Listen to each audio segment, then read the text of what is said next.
It was a quiet evening, the kind where the world seems to slow down just a little. The sun had dipped below the horizon, painting the sky in shades of orange and purple.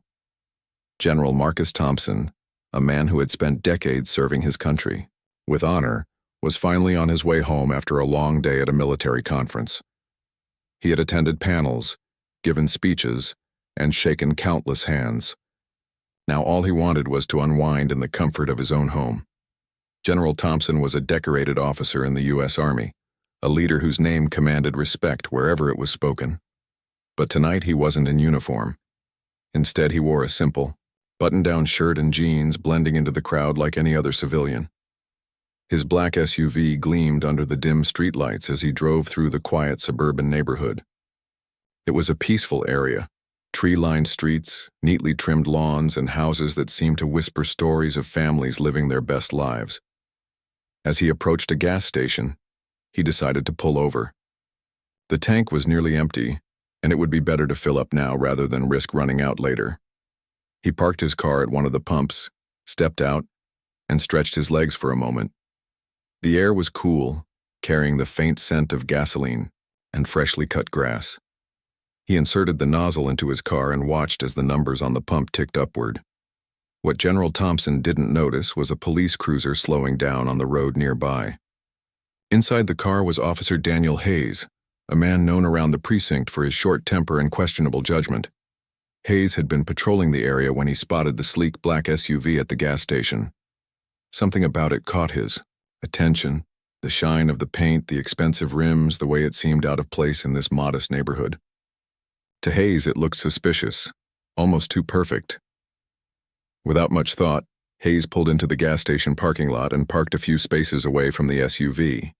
He watched as the driver, a tall black man in casual clothes, finished fueling the car and climbed back inside. Hayes' mind began to race.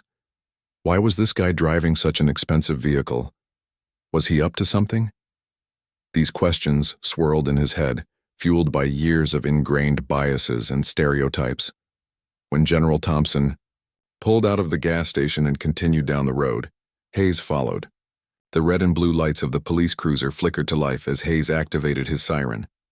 For a moment, General Thompson felt confused. Had he done something wrong? He hadn't broken any traffic laws, but he knew better than to argue with authority. Pulling over to the side of the road, he turned off the engine and waited patiently. Hayes approached the vehicle with a scowl on his face. His hand rested on the holster of his gun, though he hadn't drawn it yet. "License and registration," he barked, leaning down to peer through the open window. General Thompson nodded calmly, reaching for his wallet and the glove compartment. "Is there a problem, officer?" he asked politely, trying to diffuse the tension before it escalated. But Hayes wasn't interested in answers. His eyes narrowed as he studied the man sitting behind the wheel. "Broken taillight," he said gruffly, pointing toward the back of the car. General Thompson frowned. A broken taillight? That couldn't be right. He always kept his vehicle in top condition. Still, he didn't argue. Arguing with a police officer rarely ended well, especially for someone who looked like him. Hayes took the documents Thompson handed over and walked back to his cruiser. Sitting behind the wheel, he ran the plates and checked the ID. Everything came back clean. No outstanding warrants, no criminal record. But instead of letting the matter drop, Hayes grew more irritated. There was something about this guy that rubbed him the wrong way. Maybe it was the calmness in his voice, or maybe it was the expensive car. Whatever it was, Hayes decided he wasn't done yet. Returning to the SUV, Hayes tapped on the window again. "Step out of the vehicle," he ordered, his tone sharper now. General Thompson hesitated for a split second before complying. As he stood beside his car, he could feel the weight of the situation pressing down on him. This wasn't the first time he'd been pulled over unnecessarily, but it never got easier. Each encounter chipped away at his patience and dignity. "You know why I stopped you?" Hayes asked, circling Thompson like a predator sizing up its prey. When Thompson shook his head, Hayes sneered. "You fit the description of a suspect we've been looking for." It was a lie, of course. One of many, excuses officers like Hayes used to justify their actions, but Thompson didn't call him out on it. Instead, he remained composed, knowing that anger would only make things worse. For several minutes, Hayes grilled him, asking intrusive questions about where he was coming from, where he was going, and what he was doing in this neighborhood. Thompson answered each question truthfully, maintaining eye contact and keeping his tone even. Yet, no matter how cooperative he was, Hayes seemed determined to find fault. He shone his flashlight into the car, inspecting every inch of the interior. Then, without warning, he demanded permission to search the vehicle. "I'm afraid I can't allow that without probable cause," Thompson replied firmly, citing his rights. Hayes bristled at the response. How dare this man talk back to him? In his mind, Thompson's refusal was proof of guilt. Without another word, Hayes grabbed his handcuffs and slapped them onto Thompson's wrists. "You're under arrest for obstruction of justice," he announced, loud enough for passers-by to hear. The scene quickly drew attention. Neighbors peeked out of their windows, curious about the commotion. Some stepped outside, cell phones in hand, capturing footage of the ordeal. One woman gasped as she recognized Thompson.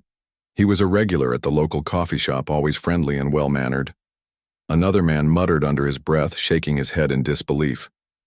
None of them understood why this was happening, but they knew it didn't look right. As Hayes shoved Thompson into the backseat of the cruiser, the general felt a mix of cold frustration and sadness wash over him. He had served his country faithfully, risking his life to protect people like Hayes. Yet here he was, treated like a criminal simply because of the color of his skin. It was a bitter pill to swallow, but Thompson refused to let it break him.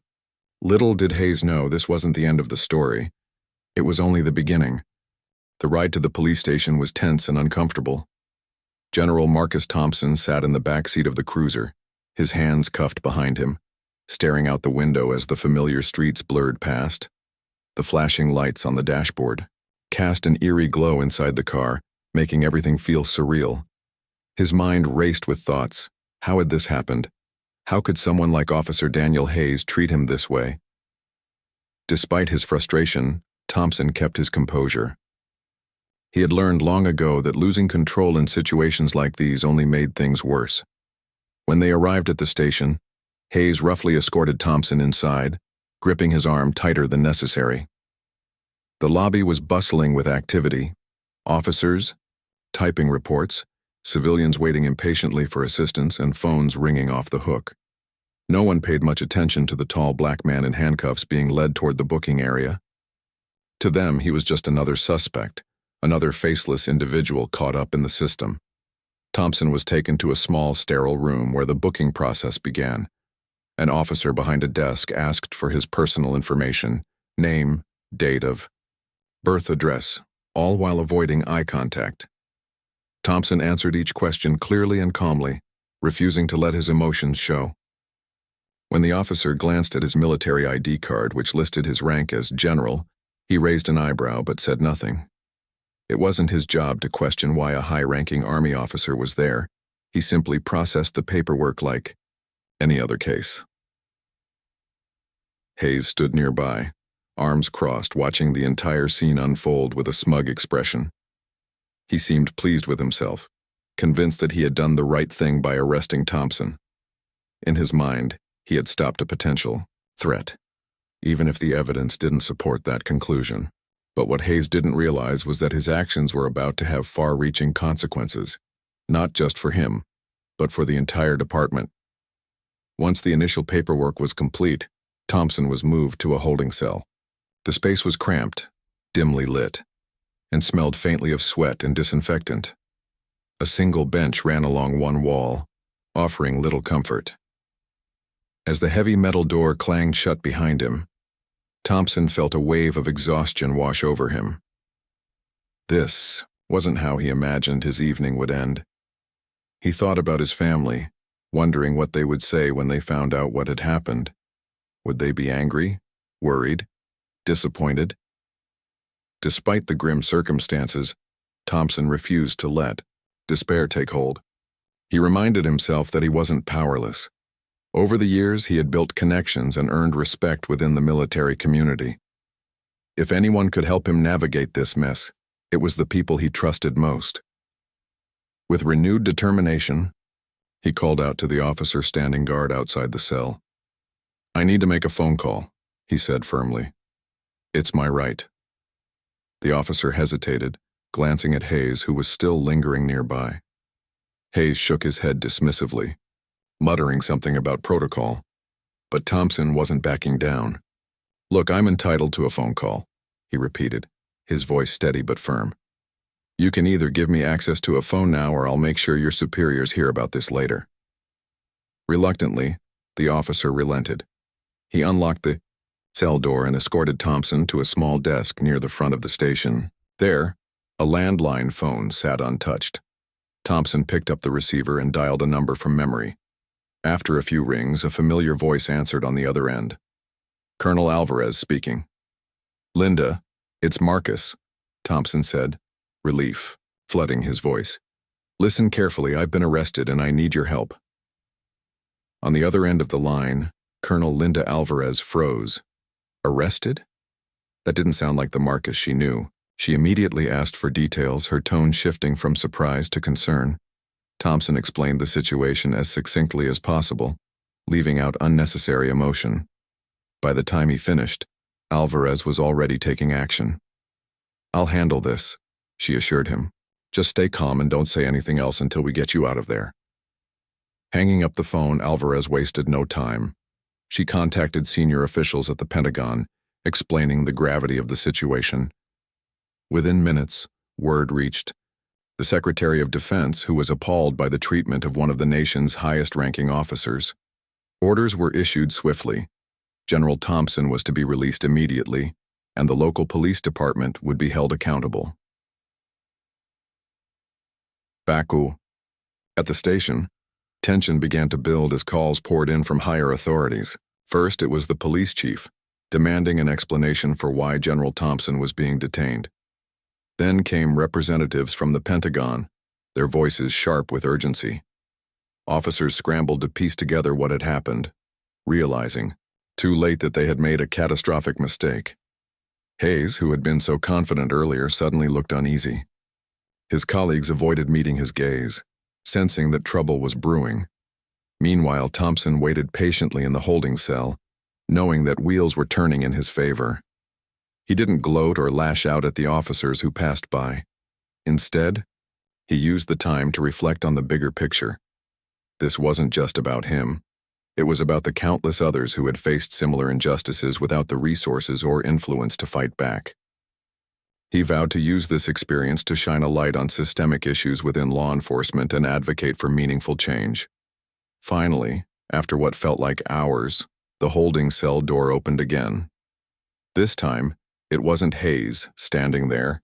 It was the police chief himself, looking flustered and apologetic.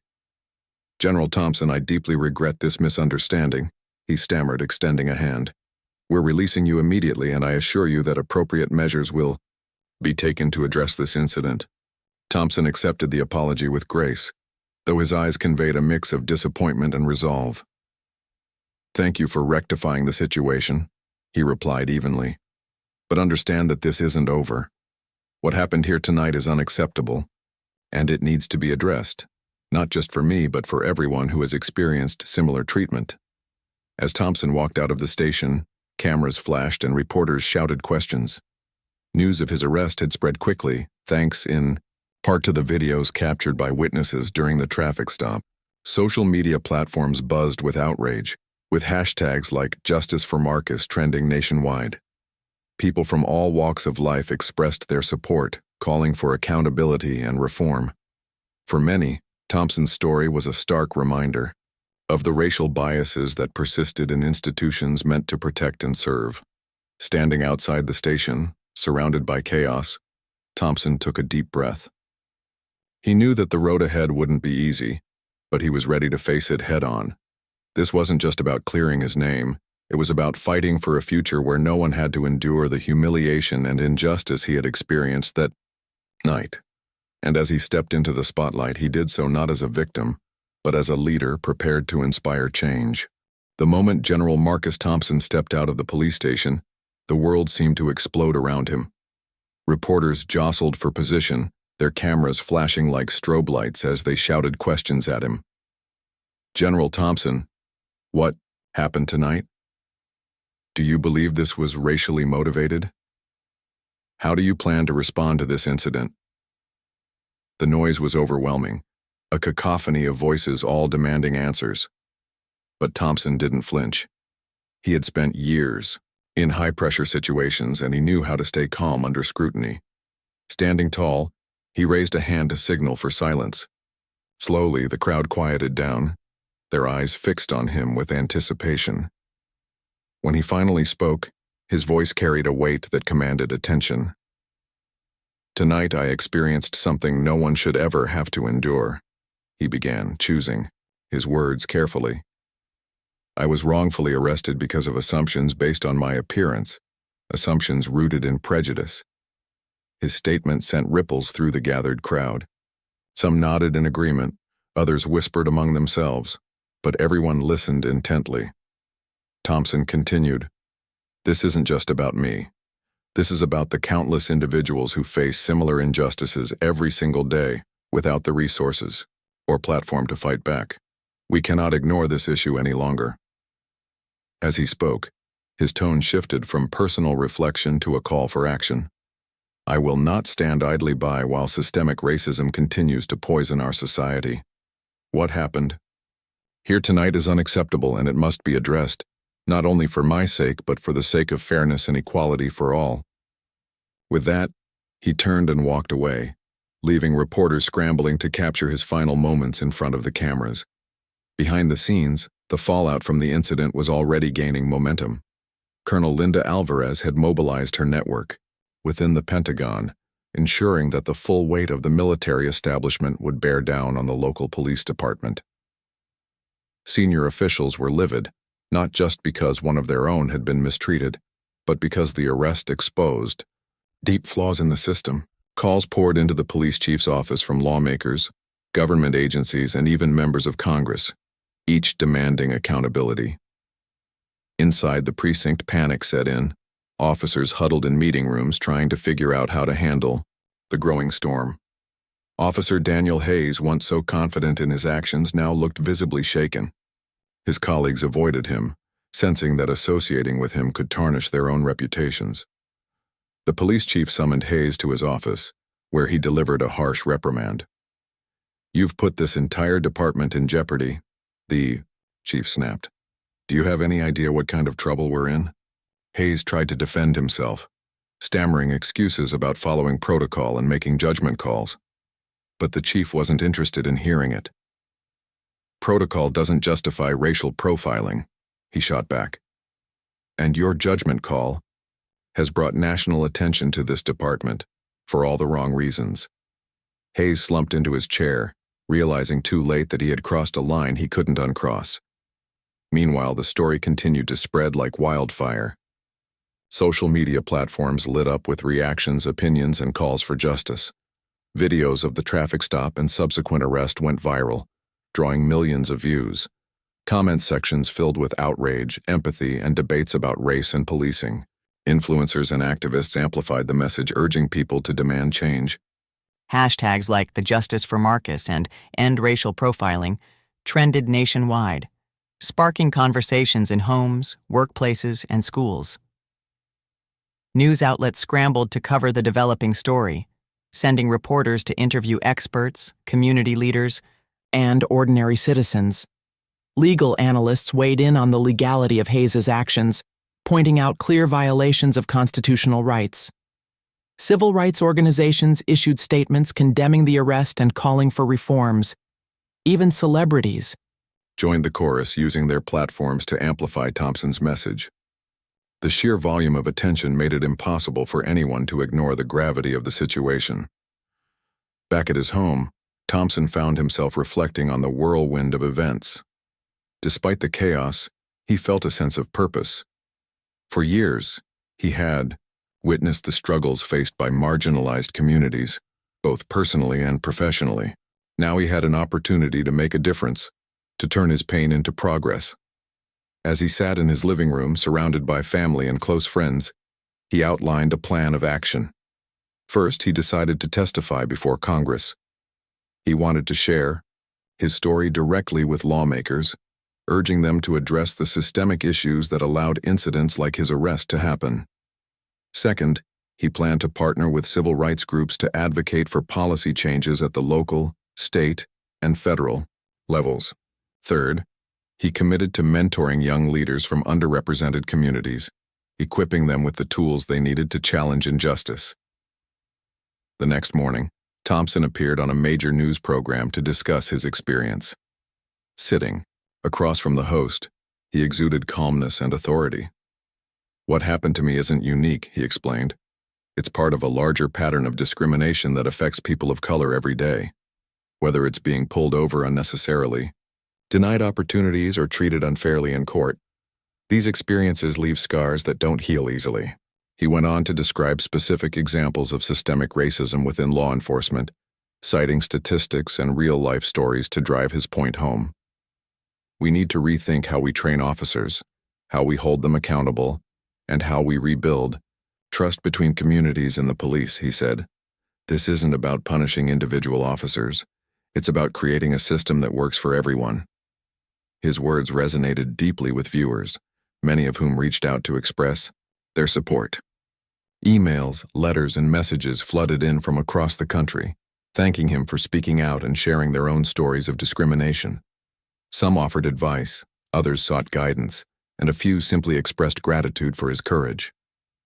Thompson read each message carefully, touched by the outpouring of solidarity. As days turned into weeks, the pressure on the police department mounted.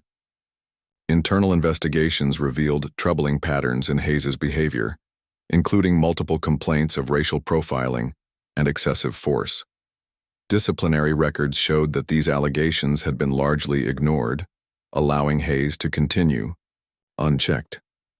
Public outrage grew louder, with protests erupting outside the precinct and calls for his termination echoing through the streets. In response, the police chief announced sweeping reforms aimed at addressing the issues highlighted by Thompson's case. Mandatory anti-bias training programs were introduced for all officers, along with stricter oversight mechanisms to ensure compliance. Community advisory boards were established to provide input on policing practices, giving residents a voice in shaping the future of law enforcement in their area. But Thompson knew that reform wouldn't happen overnight. It would take time, effort, and unwavering commitment to create lasting change. Still, he remained optimistic. Every step forward, no matter how small, brought hope for a better tomorrow.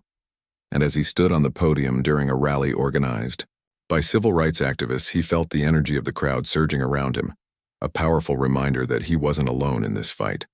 "We've come a long way," he told the cheering audience, "but we still have farther to go. Together we can build a world where justice is blind to skin color, where dignity is respected, and where everyone has the chance to live freely and fairly." The crowd erupted in applause, their cheers echoing into the night sky. For General Marcus Thompson, this was more than a victory. It was the beginning of a movement.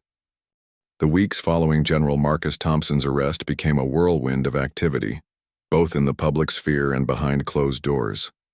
The incident had sparked a national conversation about racial bias in law enforcement, with Thompson at the center of it all. While some praised him for his composure and determination to seek justice, others criticized him for making the issue political. Regardless of the opinions swirling around him, Thompson remained steadfast in his mission to hold those responsible accountable and push for meaningful reform. At the police department, the internal investigation into Officer Daniel Hayes's conduct was intensifying. Investigators pored over years of records, uncovering a disturbing pattern of behavior. Complaints against Hayes ranged from rude and dismissive treatment of minority drivers to outright hostility during routine stops. What shocked many was that these complaints had been filed repeatedly over the years, yet no significant action had ever been taken. Each time, Hayes had either been cleared or given a slap on the wrist, allowing him to continue patrolling the streets with unchecked authority. One particularly damning piece of evidence emerged when investigators reviewed body camera footage from previous incidents involving Hayes. In several cases, he could be seen escalating situations unnecessarily, using aggressive language, and making baseless accusations against individuals who fit certain racial profiles. The footage painted a clear picture. Hayes wasn't just a rogue officer, he was emblematic of a broader problem within the department. His actions reflected systemic failures that enabled prejudice to fester unchecked. As the findings came to light, pressure mounted on the police chief to take decisive action. Protesters gathered outside the precinct daily, holding signs that read, "Justice for Marcus" and "End Racial Profiling Now." Activists delivered petitions with thousands of signatures demanding Hayes's termination and comprehensive reforms. Local politicians weighed in as well, calling for transparency and accountability. The situation had become too big to ignore. Finally, after weeks of deliberation, the police department announced its decision. Officer Daniel Hayes was fired. The announcement sent shockwaves through the community. For some, it was a long overdue victory. For others, it raised questions about whether firing one officer would truly solve the underlying issues. In a press conference, the police chief addressed the public, acknowledging the department's shortcomings. "We failed General Thompson and we failed our community," he admitted. "But we are committed to learning from this mistake and implementing changes that will prevent such injustices from happening again."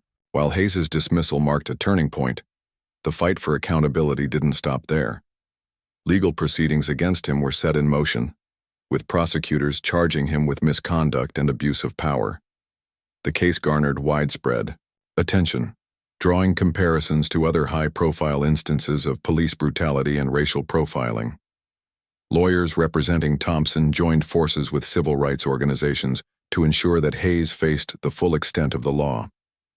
They also filed a civil lawsuit against the department, arguing that systemic negligence had allowed Hayes to operate without consequence for far too long. Meanwhile, Thompson himself continued to use his platform to advocate for change. He traveled across the country, speaking at rallies, conferences, and town halls. His message was simple yet powerful. Accountability starts with transparency. If we want to rebuild trust between law enforcement and the communities they serve, we need to shine a light on what's broken, he told audiences. That means holding officers accountable when they violate the public's trust, and it means creating systems that prioritize fairness and equity. His speeches resonated deeply, especially among young people who saw him as a symbol of resilience and hope. Many reached out to thank him for giving voice to their frustrations and fears. One letter, written by a teenage girl from a predominantly black neighborhood, stood out to Thompson. "I've seen my dad pulled over for no reason," she wrote. "I've watched my mom cry because she's scared for her sons. Your story makes me believe that things can get better, that someone is listening." Inspired by messages like these, Thompson doubled down on his efforts.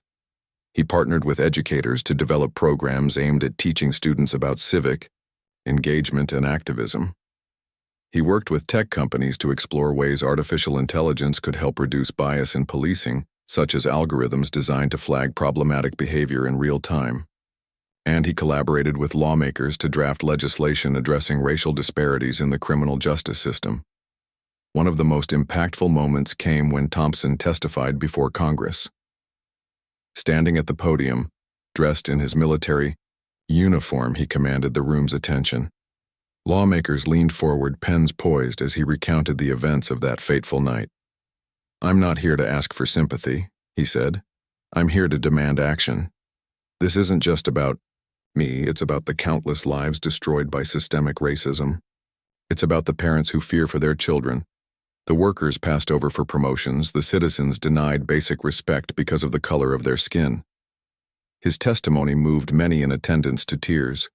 Even seasoned politicians, accustomed to hearing stories of hardship, found themselves profoundly affected by Thompson's words. Following his appearance, bipartisan support began to build for a series of sweeping reforms, including mandatory de-escalation training for officers, independent oversight boards to review complaints, and increased funding for community policing initiatives. Back in the neighborhood where the traffic stop occurred, residents noticed subtle but meaningful changes. Officers started hosting meet and greet events, inviting locals to share their concerns and suggestions. Body cameras became standard equipment, with footage subject to regular audits.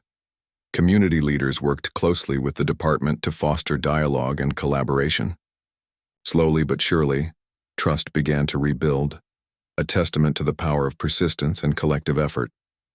For Thompson, the progress was heartening, but he knew the work was far from over. Systemic racism wasn't something that could be eradicated overnight. It required constant vigilance and commitment. Still, he felt a renewed sense of purpose.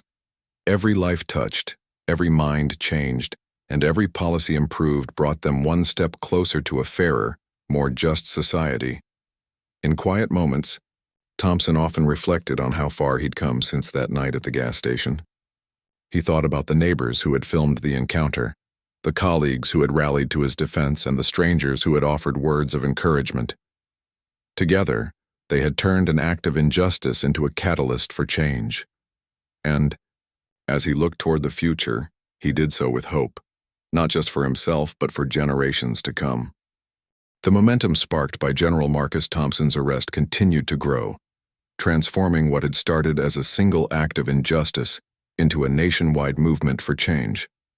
The public outcry was relentless, fueled by the widespread sharing of videos, articles, and personal stories on social media.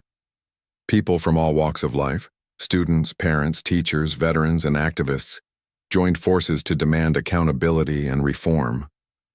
What began as anger over one man's mistreatment evolved into a broader conversation about race, power, and justice in America. One of the most powerful aspects of this movement was its inclusivity. While General Thompson's story served as the catalyst, it quickly became clear that his experience wasn't unique. Countless others stepped forward to share their own encounters with racial profiling and police misconduct. A young Latina mother recounted being pulled over repeatedly while driving her children to school, always under dubious pretenses. A college student described being handcuffed during a routine traffic stop simply because his car matched the description of a stolen vehicle. An elderly Asian man spoke of being harassed outside his home by officers who assumed he didn't belong in the neighborhood. These stories, shared widely online, painted a vivid picture of how deeply ingrained bias was within law enforcement and how pervasive its effects were. In response, grassroots organizations sprang up across the country, uniting people around common goals. Town halls were organized in communities large and small, providing spaces for residents to voice their concerns directly to local officials. At these meetings, emotions often ran high, but they also fostered understanding. Police chiefs sat face to face with citizens, listening to grievances and promising action. In some cases, officers attended workshops led by civil rights advocates, learning firsthand about the impact of their actions on marginalized groups. General Thompson played an integral role in amplifying these efforts. He traveled tirelessly, lending his influence and credibility to initiatives aimed at creating lasting change. His presence brought attention to causes that might otherwise have gone unnoticed. For example, when a small-town advocacy group struggled to gain traction for their campaign against discriminatory policing practices, Thompson's endorsement helped elevate their message to a national audience. Similarly, his involvement in fundraising campaigns allowed nonprofits to expand their reach and resources, empowering them to tackle systemic issues more effectively.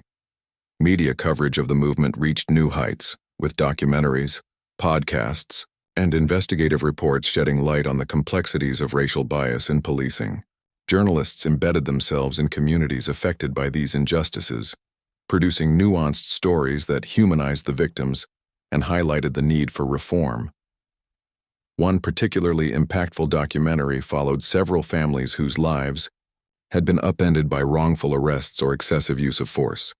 Viewers watched as these individuals navigated legal battles, rebuilt shattered trust, and fought for justice, all while grappling with the emotional toll of their experiences.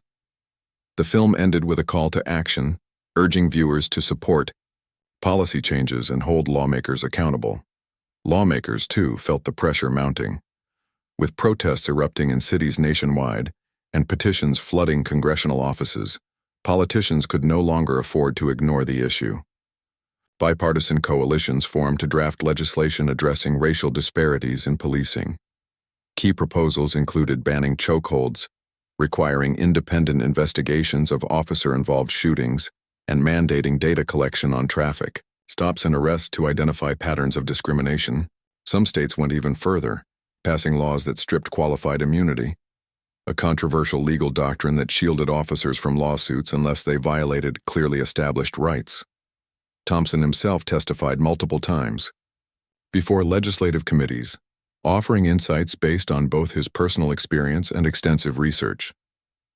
Reform isn't just about punishing bad actors, he emphasized during one hearing. It's about creating systems that prevent harm in the first place. That means investing in training programs that teach de-escalation techniques, cultural competency, and implicit bias awareness. It means ensuring that oversight bodies have real teeth, not just rubber stamps. And it means prioritizing community engagement so that officers see themselves as partners, not adversaries. His testimony resonated deeply, earning praise from lawmakers on both sides of the aisle. Even those initially resistant to sweeping reforms found themselves swayed by Thompson's eloquence and conviction. Slowly but surely, progress began to take shape. Cities allocated funding to hire more diverse officers, implement body-worn cameras, and establish civilian review boards. Schools partnered with police departments to educate students about their rights and encourage dialogue between youth and law enforcement. Nonprofits launched mentorship programs connecting at-risk teens with positive role models, many of whom were retired officers committed to breaking down barriers. Despite these advances, challenges remained. Critics argued that some reforms didn't go far enough, pointing out loopholes that allowed problematic behaviors to persist. Others expressed skepticism about whether new policies would actually be enforced. Skeptics questioned whether true change was possible without addressing deeper societal inequities, such as poverty, education gaps, and housing discrimination. Thompson acknowledged these concerns, emphasizing that reform was an ongoing process rather than a one-time fix. It's easy to lose hope when you look at how entrenched these problems are, he admitted during a speech at a university commencement ceremony. But I believe in the power of perseverance. Every step forward matters, even if it feels small in the moment.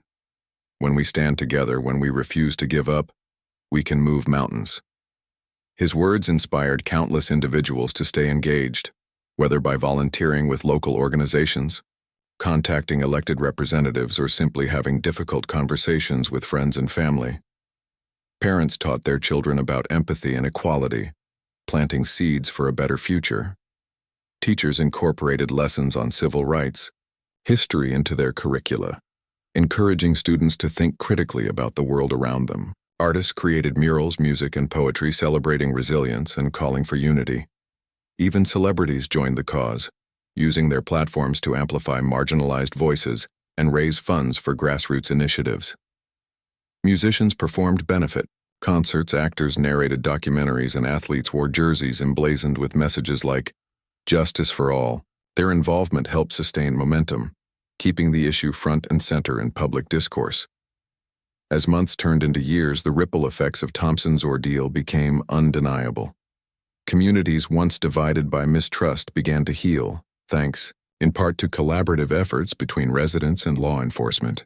Officers trained in cultural sensitivity reported stronger relationships with the people they served, while citizens expressed renewed confidence in reporting crimes and seeking help when needed. Data showed a decline in complaints related to racial profiling, though experts cautioned against complacency, stressing the importance of continued vigilance. For Thompson, the journey was bittersweet. On one hand, he took pride in the strides made toward justice and equality. On the other, he recognized that much work still lay ahead. Systemic racism wasn't something that could be eradicated overnight. It required constant effort and unwavering commitment. Yet he remained optimistic, drawing strength from the countless allies who stood beside him in the fight. "I've learned that change doesn't happen alone," he reflected during an interview. "It happens when ordinary people come together to demand something better. Each of us has a role to play, whether it's speaking out, showing up, or simply believing that a brighter future is possible. Together, we can create a world where everyone is treated with dignity and respect. And so, the movement marched on, fueled by the courage of those who refused to accept the status quo. For General Marcus Thompson, the battle against racial injustice was far from over, but every victory, no matter how small, reminded him why the fight was worth it. Years had passed since the night General Marcus Thompson was wrongfully arrested, but the impact of that single event continued to reverberate through society. What had started as a deeply personal injustice had grown into a transformative movement, reshaping how people thought about race, policing, and accountability. For Thompson, the journey wasn't just about seeking justice for himself. It became a lifelong mission to ensure that no one else would have to endure what he had experienced. Officer Daniel Hayes, once a symbol of unchecked authority, faced severe consequences for his actions. After being fired from the police department, he stood trial for misconduct and abuse of power. The courtroom was packed during the proceedings, with activists, journalists, and ordinary citizens eager to witness the outcome. Testimonies from past victims painted a damning portrait of Hayes's behavior over the years, while experts testified about the systemic failures that allowed him to operate without oversight. In the end, Hayes was convicted and sentenced to prison, a rare but significant victory in the fight against police misconduct. The fallout extended beyond Hayes himself. His case prompted widespread scrutiny of hiring practices, training protocols, and disciplinary measures within law enforcement agencies nationwide. Departments implemented stricter background checks for new recruits, ensuring that candidates with histories of bias or aggression were screened out early. Training programs now included immersive simulations designed to teach officers how to de-escalate tense situations and recognize unconscious biases. Supervisors were held accountable for addressing complaints promptly and fairly, with penalties for failing to act on credible reports. For the police department where Hayes had worked, the changes were profound. Officers participated in monthly workshops led by civil rights advocates, learning firsthand about the experiences of marginalized communities. Body cameras became mandatory, with footage reviewed regularly by independent oversight boards. Community advisory panels gave residents a voice in shaping policies and practices, fostering collaboration between law enforcement and the neighborhoods they served. Slowly but surely, trust began to rebuild, a testament to the power of transparency and accountability. General Thompson's role in this transformation couldn't be overstated. Though he remained humble, often deflecting praise onto others, his leadership inspired countless individuals to join the cause. He traveled extensively, speaking at universities, conferences, and community events, sharing his story and urging audiences to stay engaged. Change doesn't happen overnight, he often said. It requires persistence, courage, and unity. But if we keep pushing forward, we can create a world where everyone is treated with dignity and respect. His advocacy extended beyond public appearances. Thompson partnered with lawmakers to draft legislation aimed at addressing racial disparities in policing. One landmark bill, known as the Justice and Accountability Act, established national standards for officer conduct, mandated data collection on traffic stops and arrests, and provided funding for community-based initiatives. Another initiative focused on improving mental health resources for officers, recognizing that stress and trauma could contribute to poor decision-making. These efforts earned Thompson widespread acclaim, including honorary degrees and awards from organizations dedicated to social justice. But Thompson's work wasn't limited to policy reform. He also invested heavily in mentoring young leaders, particularly those from underrepresented communities. Through a program he founded called Rising Voices, he connected aspiring activists, educators, and entrepreneurs with mentors who could guide them in their journeys. Participants learned skills like public speaking, grassroots organizing, and conflict resolution, equipping them to tackle challenges in their own communities. Many went on to launch successful careers in politics, education, and nonprofit work, carrying Thompson's legacy forward. As time went on, Thompson's influence reached unexpected corners of society. Corporations began consulting him on diversity and inclusion strategies. Eager to learn how to foster more equitable workplaces, schools incorporated his speeches and writings into their curricula, teaching students about resilience and the importance of standing up for what's right. Artists created murals, songs, and films inspired by his story, celebrating his courage and determination. Even Hollywood took notice, producing a biographical film about his life that brought his message to an even wider audience. Despite these achievements, Thompson never lost sight of the bigger picture.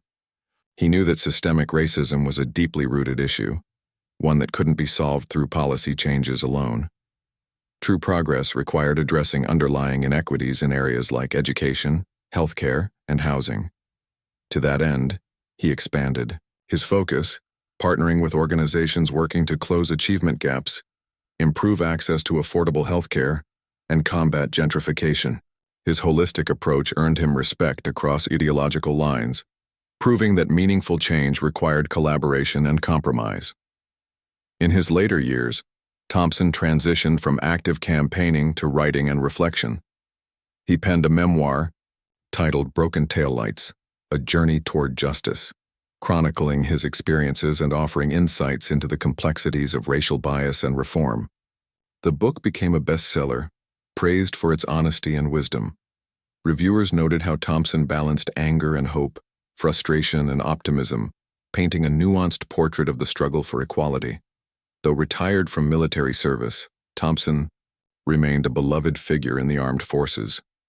Young soldiers looked up to him, not just as a decorated officer but as a moral compass, a leader who embodied integrity and compassion. Veterans groups invited him to speak at ceremonies honoring fallen comrades, reminding attendees that true heroism extended beyond the battlefield. When asked about his legacy during a final televised interview, Thompson paused thoughtfully before responding. "I don't want to be remembered as someone who sought revenge or glory," he said. "I want to be remembered as someone who tried to make things better, for my family, for my community, and for future generations. If my story inspires even one person to stand up for what's right, then I'll consider it a success." Thompson passed away peacefully at the age of 82, surrounded by loved ones. Tributes poured in from around the globe, with world leaders, activists, and everyday citizens expressing gratitude for his contributions.